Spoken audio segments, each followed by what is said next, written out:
Yung isang chat sender natin, galit na galit siya sa isang bangko. Dalawang bangko yan, di ba? Na ginadis na raw lahat ng kanyang salary, pati pa benepisyo. Wala nang tinira. So, minumura na niya yung bangko. Hindi mo masisi ang guro. Di ba? Kasi minsan yung interpretation ng bangko, mali no? Mali interpretation ng bangko Bakit niya binibigay lahat? Kawawa naman Hindi kayo naiisip ng bangko, no? Ginagarnish niya lahat. Hindi kayo naiisip. Kawawa yung pamilya. Nasan kayong puso ng bank na ito? Diba? Naginarnish na lahat nung pera ng guro. Hindi kaya nila iniisip, no? Hindi kaya iniisip ng mga manager ng bangko yung magiging resulta nito, no? Naginarnish nila lahat. Sa kukuha ng pangkain yung pamilya. Natulungan nyo nga yung plaintiff. Nabuhay siya. Pinatay niya naman yung pamilya ng guro, no? So nakakalungkot lang dito sa bangko, no? Sana maging makatao.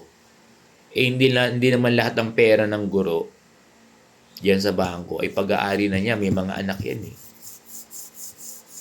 Diba? May mga anak yan na nagmamay-ari na rin ng pera ng guro diyan sa bangko. Sana yung bangko i-refer din nila sa legal nila. Oo. Yung bangko naman parang takot na takot sa korte Wala naman sinasabing korte na kunin lahat 'Di ba? Ang kunin lang yung talagang sa guro. Hindi naman sinasabi ng korte na ibigay lahat diyan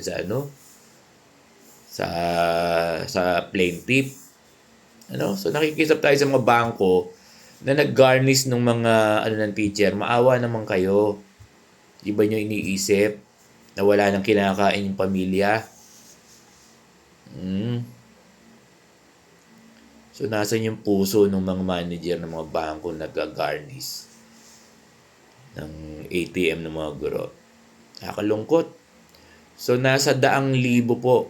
100,000 ang pinapatay yung mga guro, yung pamilya nila kasi ginarnish nyo. Alam naman natin yung nag-garnish Diba? Isa lang naman yung bangko ng mga teachers dalawa pala. Kaya sana may sulat tayo sa Land Bank, dadalhin ko. Ipaabot natin sa national office nila. Sana ma-realize nila na mali yung ginagawa nila. Dapat i-refer muna nila sa mga legal nila, sa lawyer nila. Hindi, mga manager lang nagdi-decide Nakita lang may court order, ibibigay lahat. Di ba iniisip ng mga bank manager na ito na pag-aari din niya ng pamilya? Kawawa. Ang dami niyong pinapatay, ang daming mga guro nasisira na ulo. Di ba iniisip to ng mga bangko, yung mga manager ng bank? Sana marinig nila to, no?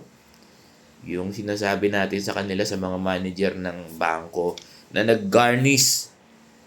Maawa naman kayo sa mga guro, hindi kayo naawa. Sana interpret nyo ng tama yung kautusan ng korte. Ang ibibigay lang sa plaintiff, yung pag-aari niya.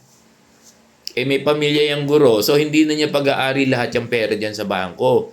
May karapatan na dyan yung mga yung pamilya, yung anak, yung asawa. Binibigay nyo lahat Mali.